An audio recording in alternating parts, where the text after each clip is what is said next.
नमस्कार. Digital news 18 मध्ये आपणा सर्वांचे स्वागत. आपण आजची सर्वात मोठी बातमी छत्रपती शिवाजी महाराज यांच्याबाबत बघणार आहोत. छत्रपती शिवाजी महाराज पुतळा दुर्घटना प्रकरण फरार आरोपी जयदीप आपटेला अखेर अटक करण्यात आली. सिंधुदुर्ग जिल्ह्यात मालवणमधील राजकोट किल्ल्यावर नव्याने उभारण्यात आलेला छत्रपती शिवाजी महाराजांचा 35 फुटी पूर्णाकृती पुतळा 26 ऑगस्टला कोसळला.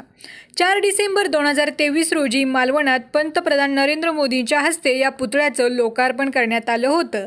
मात्र कोट्यवधींचा खर्च करून बांधलेला हा पुतळा अवघ्या 8 महिन्यात कोसळलाय.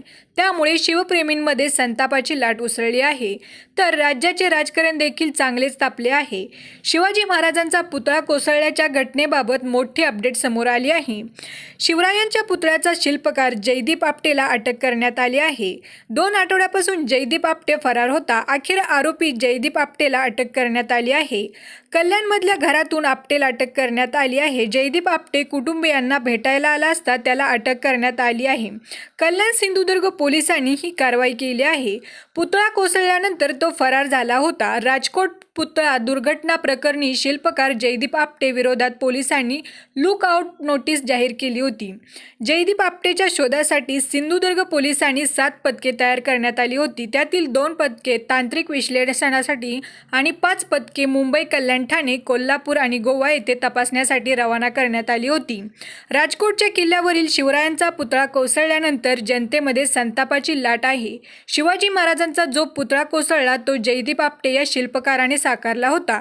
कोणताही अनुभव नसताना जयदीप आपटेला कंत्राट देण्याचा आरोप विरोधकांनी केलाय.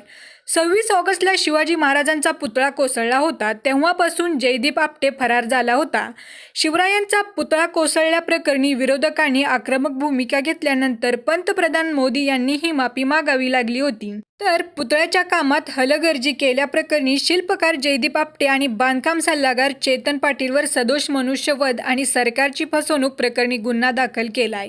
यातील एक आरोपी चेतन पाटीलला पोलिसांनी अटक केली.